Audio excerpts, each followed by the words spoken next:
രാഹുൽ ഗാന്ധിക്കൊപ്പം പദവി കൊടുത്ത് ഒപ്പത്തിനൊപ്പം ഇരുത്തിയ തരൂരിനെ BJP-യിലേക്ക് ക്ഷണിച്ച് സ്വയം നാറുകയാണ് കോൺഗ്രസിന് പുല്ലുവില കൊടുത്ത് പോയ പത്മജ. പത്മജ ഒട്ടും അപ്ഡേറ്റ് അല്ല എന്ന് തോന്നുന്നു. കാരണം കോൺഗ്രസുമായി തനിക്കൊരു പ്രശ്നമില്ല എന്നും തരൂർ പറഞ്ഞതും താൻ ഒരിക്കലും BJP-യിലേക്ക് പോകില്ല എന്നാണ് തരൂർ തന്റെ പോഡ്കാസ്റ്റിൽ പറഞ്ഞത്. അതൊന്നും പത്മജ അറിഞ്ഞിട്ടേയില്ല. ഈ വിഷയത്തിൽ ഇതുവരെ BJP അധ്യക്ഷന്മാരോ മുൻനിര നേതാക്കന്മാരോ സംസാരിക്കാത്ത വേളയിലാണ് പത്മജ വഴി ഒരു ക്ഷണം എന്നതാണ് ശ്രദ്ധേയം.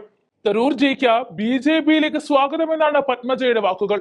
ആ വീഡിയോ ദൃശ്യങ്ങൾ കൂടി കാണാം. മുമ്പ് പറഞ്ഞത് ഇപ്പൊ തരൂർജി പറയണമെന്നേ ഉള്ളൂ. പക്ഷെ അദ്ദേഹം പറഞ്ഞു കേട്ടപ്പോൾ എനിക്ക് ഞാൻ പറഞ്ഞൊന്നും തെറ്റല്ല എന്നിപ്പോൾ ജനങ്ങൾക്ക് മനസ്സിലായി. അദ്ദേഹത്തിന് ഇവിടെ നിൽക്കാൻ പറ്റണില്ല. ഞാൻ പല KPC മീറ്റിങ്ങുകൾക്ക് പോകുമ്പോഴും അദ്ദേഹത്തെ ഞാൻ കണ്ടിട്ടില്ല. ചോദിച്ചാൽ പറയും വിളിച്ചിട്ടില്ല, അദ്ദേഹത്തിനെ വിളിച്ചിട്ടില്ല എന്ന്. അദ്ദേഹം ഒരു വർക്കിംഗ് കമ്മിറ്റി മെമ്പറാണ്. അദ്ദേഹത്തെ ഒരു പരിപാടിക്കും പങ്കെടുപ്പിക്കില്ല. ഒരു അകറ്റി നിർത്തുന്ന രീതി ഞാൻ കണ്ടിട്ടുണ്ട് പാർട്ടിക്കാർ. അദ്ദേഹത്തെ സ്നേഹിക്കുന്നത് കൂടുതലും എനിക്ക് തോന്നുന്നു യങ്സ്റ്റേഴ്സ്, മറ്റേ വീട്ടമ്മമാർ, അങ്ങനത്തെ ആൾക്കാരായിരുന്നു ഞാൻ അദ്ദേഹത്തിൻ്റെ കൂടെ ഉണ്ടായിരുന്നപ്പോൾ എനിക്കുള്ള അറിവ്.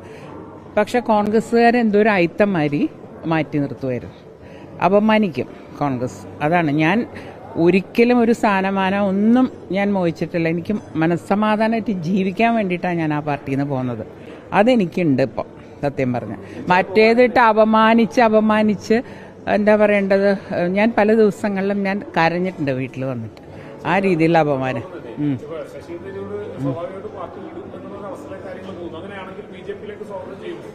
തീർച്ചയായിട്ടും. പക്ഷെ അതൊക്കെ അദ്ദേഹത്തിൻ്റെ തീരുമാനമാണ്, ഏത് പാർട്ടി വേണം എന്ത് വേണം എന്നൊക്കെയുള്ള. പക്ഷേ ഇനി ശശി തരൂർ അതിൽ തുടരുന്നതിൽ കാര്യമുണ്ടെന്ന് എനിക്ക് തോന്നുന്നില്ല. അത്രമാത്രം അപമാനിച്ചു, അങ്ങോട്ടും ഇങ്ങോട്ടും പറഞ്ഞു. ഈ ഛർദ്ദിച്ചതെല്ലാം ഒരു ദിവസം കൊണ്ട് പെട്ടെന്ന് അങ്ങ് വിഴുങ്ങാൻ പറ്റില്ലല്ലോ. അദ്ദേഹം നല്ലോണം പറഞ്ഞു, അതിന് മറുപടി ഇവർ പറഞ്ഞു. അത് കഴിഞ്ഞ് എനിക്ക് വന്ന് മുകളിൽ നിന്ന് കണ്ണുരുട്ടിയപ്പോൾ എല്ലാവരും ബാലും ചുരുട്ടി പിന്നോട്ട് പോയി. ഇത്രയും എനിക്കത് കണ്ടപ്പോൾ തോന്നിയത്. അത് സ്ഥിരമുള്ള കാര്യമാണ്. കാരണം മുകളിലത്തെ എന്താ മനസ്സെന്ന് അറിഞ്ഞിട്ടാണല്ലോ ഇവിടുത്തെ ആൾക്കാർ പ്രതികരിക്കുക. ജനങ്ങളുടെ മനസ്സല്ല അവർക്ക് കാര്യം. ഇവർക്ക് അവരവരുടേതായിട്ടുള്ള ഗ്രൂപ്പ്.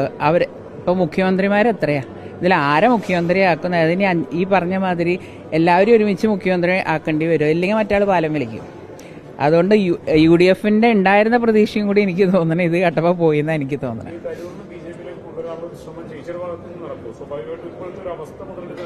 അല്ല, ഞാൻ ഇപ്പോഴും അങ്ങനത്തെ കാര്യങ്ങളിൽ അവരവരുടെ തീരുമാനമാണ്. അദ്ദേഹം എത്രയോ വിവരമുള്ള മനുഷ്യനും എത്രയോ കാര്യങ്ങൾ നമ്മൾ പോയി വിളിക്കേണ്ട കാര്യമില്ല. അദ്ദേഹമാണ് തീരുമാനം എടുക്കേണ്ടത്. അദ്ദേഹത്തിൻ്റെ ആദർശങ്ങൾ ഇതെല്ലാം ഉണ്ടാവുമല്ലോ.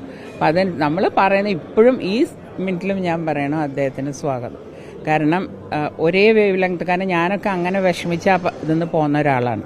അപ്പം അദ്ദേഹത്തെ പോലെയുള്ള ഒരാൾ പറയുമ്പോൾ അത് എത്ര സത്യമായിരുന്നു എന്നിപ്പോൾ മനസ്സിലായില്ലേ. ഞാൻ പറഞ്ഞ അതേ വാക്കുകൾ, അതുകൊണ്ട് ഞാൻ ഇതിനിടയ്ക്ക് അത് ഇൻസ്റ്റാഗ്രാമിൽ ഇട്ടു. ഞാൻ അതേ പറഞ്ഞ അതേ വാക്കുകൾ അദ്ദേഹം പറഞ്ഞിട്ടില്ല.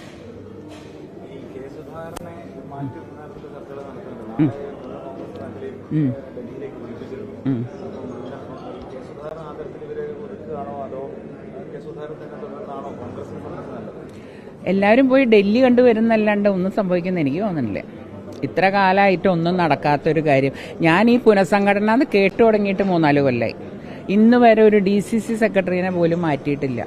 തൃശ്ശൂർ പോലെയുള്ള കോൺഗ്രസിന് ശക്തി ഉണ്ടായിരുന്ന സ്ഥലത്ത് ഒരു DC പ്രസിഡന്റിനെ വയ്ക്കാൻ നോക്കുമ്പോൾ എന്താ പറയുക, ആളില്ല. ഇത്ര ഗതികേടോ കോൺഗ്രസിന്? ഒരു പേര് പോലും നമുക്ക് പറയാനില്ല അവിടെ. അപ്പോൾ അങ്ങനെയുള്ളൊരു സ്ഥലത്ത് ഇവരിനിപ്പോൾ ഡൽഹിക്ക് വിളിച്ചാൽ നേതാക്കന്മാരെ കാണാൻ പോരാ. എൻ്റെ അറിവിൽ പലരും ഈ ഒരു ജംബോ ഇത് പോണതിന് കൂടെ പോണില്ല എന്നാണ് ഞാൻ കേട്ടത്. ഒറ്റയ്ക്ക് വിളിച്ച് സംസാരിക്കുകയാണെങ്കിൽ പോകാം എന്ന് പലരും എന്നോട് വിശേഷം പങ്കുവെക്കണ കൂട്ടത്തിൽ ഞാൻ കേട്ടു. സത്യമാണോ എന്ന് എനിക്കറിയില്ല, പോകുമ്പോൾ അറിയാം.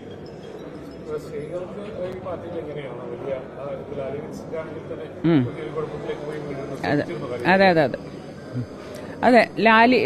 ഞാൻ ലാലിയോട് അതിനെപ്പറ്റി സംസാരിച്ചിട്ടില്ല. ഞാൻ പൊതുവെ കോൺഗ്രസ്സുകാരോട് എനിക്ക് ഇഷ്ടപ്പെട്ടവരും ഉണ്ട് ഇപ്പോഴും. ഞാൻ സുഹൃത്ത് ബന്ധം നന്നായിട്ട്, എൻ്റെ പിതാവിൻ്റെ മാതിരിയാണ് ഞാൻ ബന്ധങ്ങൾ എല്ലാ പാർട്ടിയിലും എനിക്ക് സുഹൃത്തുക്കൾ ഇതുണ്ട്. അങ്ങനെ പ്രത്യേകിച്ച് ലാലിയോട് ഞാനൊന്നും ചോദിച്ചിട്ടില്ല എന്താണ് സംഭവിച്ചത് എന്താണെന്നുള്ളതൊന്നും. അതിനിപ്പോൾ നടന്നുകൊണ്ടിരിക്കുകയല്ലേ, നടക്കട്ടെ, അന്വേഷണങ്ങൾ നടക്കട്ടെ.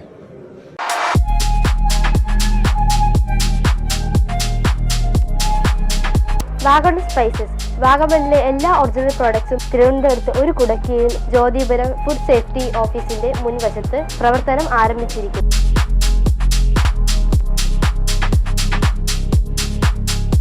കശുവണ്ടി, കുരുമുളക്, ഗ്രാമ്പു, ഏലക്ക, പട്ട, കാഷ്യൂനട്ട്, നട്ട്സ്, ആൽമണ്ട് എന്നിവയെല്ലാം ഇവിടെ ലഭ്യമാണ്.